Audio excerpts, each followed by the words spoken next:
La tension est à son comble dans Demain nous appartient. Lors du précédent épisode, Audrey découvre que Léo a disparu.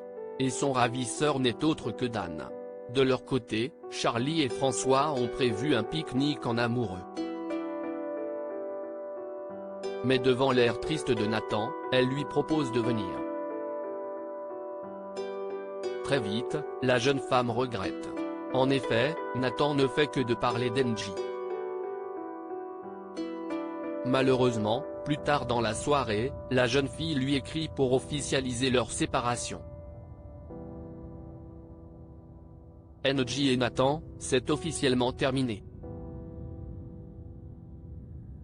Adam tente de remonter le moral de son ami tant bien que mal.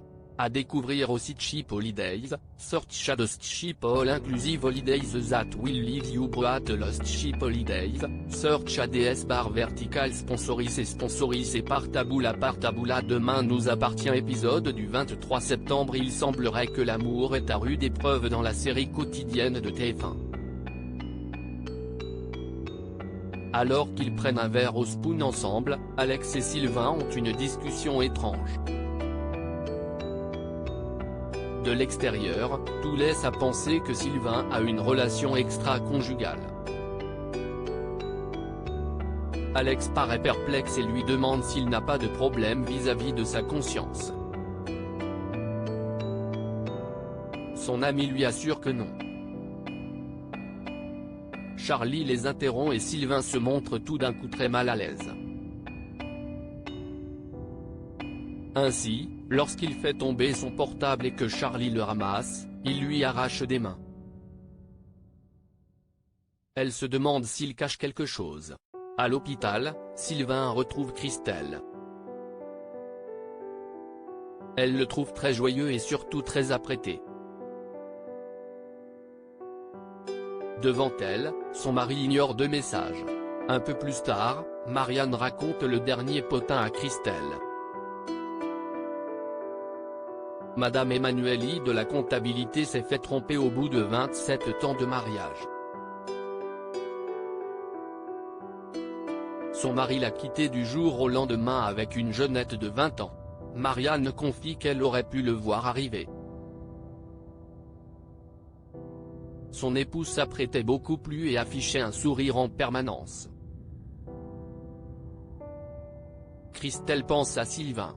Audrey angoisse pour Léo. Demain nous appartient et face à une nouvelle prise d'otage.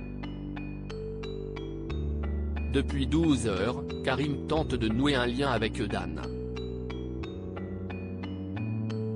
Audrey est morte d'angoisse et regrette de ne pas avoir écouté son compagnon. Rappelez-vous, Damien lui avait dit de rester loin de Dan et de son fils.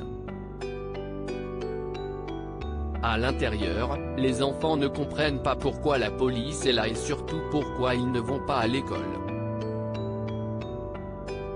Conscient qu'il est déjà allé trop loin, Dan tente le tout pour le tout. Il pointe son arme par la fenêtre. Cela fait maintenant 16 heures que Dan détient les enfants. Sous pression, Dan pourrait craquer, ce qui incite la police à intervenir. Dan vrille complètement et s'emporte. Il finit par s'excuser auprès de Léo et Mathis et leur demande d'aller dans la chambre. Les enfants en sécurité, l'assaut peut commencer. View this post on Instagram à post shared by Demain nous appartient @dna-batf1. Dans votre résumé en avance de Demain nous appartient, l'état de Benjamin va de mal en pis. Son scanner a révélé que son pneumothorax est désormais un hémopneumothorax. C'est une hémorragie très sévère au niveau des poumons. Les médecins veulent un délai d'observation. Victoire est de leur avis. Alma est effondrée et complètement paniquée. Elle refuse de perdre Benjamin. Victoire la rassure du mieux qu'elle peut. Devant la maison de Dan, L'attente est insupportable pour Audrey et Hélène Mazur, la mère de Mathis. Karim s'introduit dans le salon et somme Dan de lâcher son arme. Dan obtempère et se fond en excuses. Il ne voulait simplement pas perdre la garde de son fils. Il explique que personne ne le comprend. Mathis sort alors de la maison et se réfugie dans les bras de sa maman.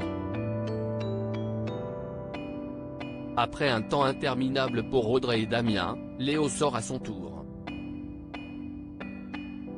Enfin soulagée, Audrey le couvre de baisers.